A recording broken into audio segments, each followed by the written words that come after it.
Before I think about sending this form, I need to take a look at the settings. So I go up to the cog at the top right. It's conveniently just next to send.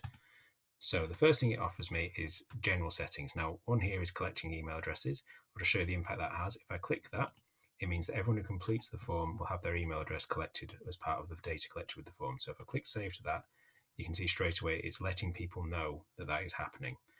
Okay, so sometimes that's appropriate if I want to get back to things or get back to people indirectly. Other times it might be inappropriate if it's in anonymous collection of data.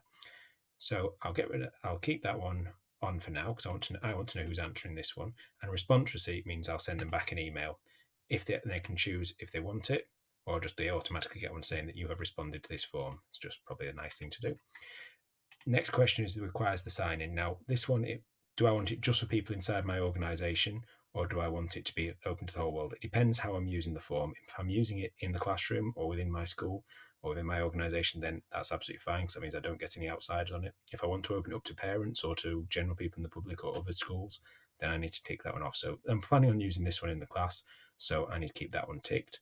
And then I need to think, do I want to limit it to one response or do I want to let people have more than one? Now, depends on the circumstances. If there are people in the classroom and they're working on this as a quiz or as a form, then I want one response. If I was sending a form home to parents and they've got siblings or multiple children, then I'd want to not limit that to one response. All depends on context. A couple of other options is the respondents can edit after submission and then they see the summary charts and text responses. Either of those two, it depends how you're using the form. The edit after submit, if you're using it as a test or as an assessment piece, probably isn't the greatest idea, but might be a good learning point depending how you want to use it with your users. Presentation tab, progress bar will appear, so that'll tell people how far they are through questions. That's useful if we're using lots of sections on a form and if they can't tell how long a form is going to be, so it gives you an idea how far you're through. Can help more people do a form. And then shuffle question order, that's a useful tool if you want to jumble things around a bit. I mean, I've thought about the order I want my questions in, so I'm not going to have that one. But if I wanted to, I would have that there. And then finally, show a link to submission of a response. Obviously, if you want people to have more than one go, you can give them a link so they can do another one. Because when they've filled in their form and it's completed, their form is completed. They don't have a chance to do another one. They have to go back to the link. So you could just show them the link there and then. Finally, confirmation message. It says your response has been recorded, which is a bit cold. So you can always put whatever you want in there. Thank you for your time.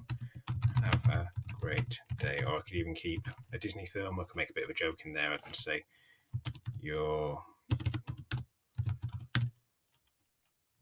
welcome.